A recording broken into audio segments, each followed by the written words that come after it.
Cube Radio. Salut, c'est Charles Dran avec l'équipe dans 5 minutes. On s'intéresse aux sciences, à l'histoire et à l'actualité. Aujourd'hui, on parle de l'or, un métal très précieux. Certains prétendent que l'or n'a aucune valeur intrinsèque. En soi, c'est juste du métal et qu'il s'agit d'une simple relique de l'époque où on lui accordait une valeur monétaire. La plupart des investisseurs conviendraient que l'or a toujours eu de la valeur parce que c'est une composante esthétique pour des bijoux précieux qui ont demandé beaucoup de travail. D'autres le voient comme un placement, un investissement à peu près universel.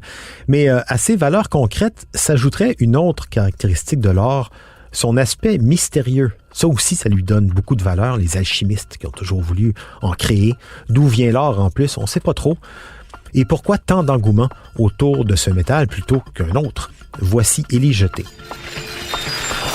Il fut un temps où les alchimistes étaient obsédés par la fabrication de l'or parce qu'ils ne comprenaient pas comment ça se pouvait. Par contre, des milliers d'années plus tard, nous ne comprenons toujours pas complètement d'où vient l'or. Nous pouvons le trouver sur Terre, bien sûr, mais son lieu de création premier est encore flou aujourd'hui.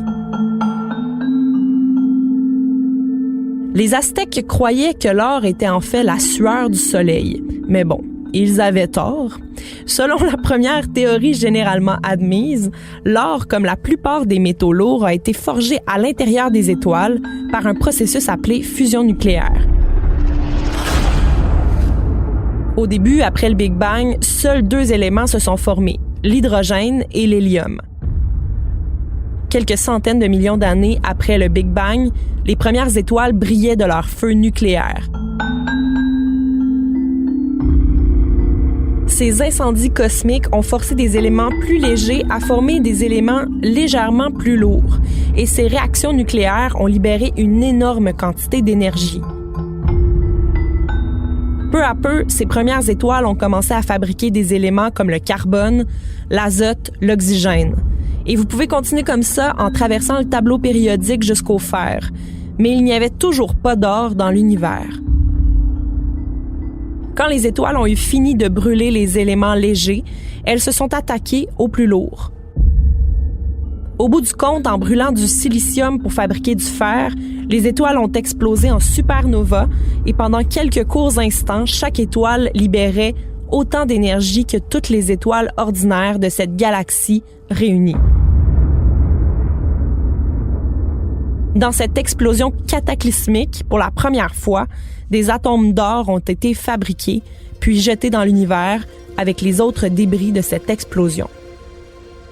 Sur Terre, l'or nous a atteint environ 200 millions d'années après la formation de la planète, lorsque des météorites remplis d'or et d'autres métaux ont bombardé sa surface. Mais avant tout ça, il ne faut pas oublier que quand la Terre a été formée, le fer en fusion a coulé au centre pour former le noyau. Ça a emporté la grande majorité des métaux précieux de la planète, comme l'or et le platine.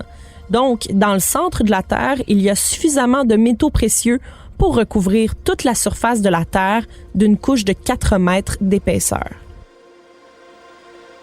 Une autre théorie concernant la formation de l'or, ça serait que c'est un élément qui peut se former à la suite de la collision de 2 étoiles à neutrons. Selon ce qu'on peut lire dans Astrophysical Journal Letters, après l'effondrement d'une étoile massive, au moins 8 fois plus massive que le Soleil, il ne reste qu'un noyau extrêmement dense. Elles ont des masses comparables à celles d'une étoile, mais cette masse est comprimée en un objet d'environ 10 km de diamètre, soit la taille d'une ville sur Terre. Une autre façon de voir les choses, ce serait d'imaginer qu'on a entassé le mont Everest dans une tasse de café.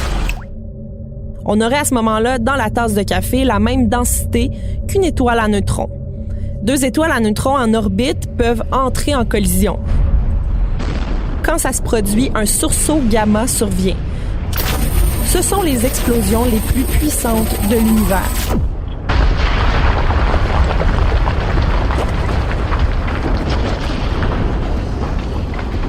L'énergie intense créée à ce moment-là serait suffisante pour créer de l'or et d'autres éléments lourds. Ce qui fait un métal précieux, c'est aussi sa rareté. Depuis l'Antiquité, l'or est plus rare que l'argent ou le cuivre, par exemple. Deuxièmement, l'or a des propriétés fantastiques. Il ne ternit pas, il est très facile à travailler. Il peut être étiré en fils, martelé en feuilles minces. Il s'allie avec de nombreux autres métaux pour être fondu et moulé dans d'autres formes très détaillées. Il a une couleur somptueuse et un éclat brillant. Toutes ces propriétés pouvaient être exploitées depuis l'Antiquité, comme aujourd'hui, simplement en chauffant des pépites d'or à haute température et en utilisant des outils simples comme des marteaux ou des moules. L'or a donc gardé son aspect fascinant et mystérieux. Il ne faut donc pas s'étonner que son utilisation principale soit encore dans les bijoux. Aujourd'hui, la plupart de l'or nouvellement extrait ou recyclé est utilisé dans la fabrication de bijoux. Environ 78% de l'or disponible est utilisé à cette fin.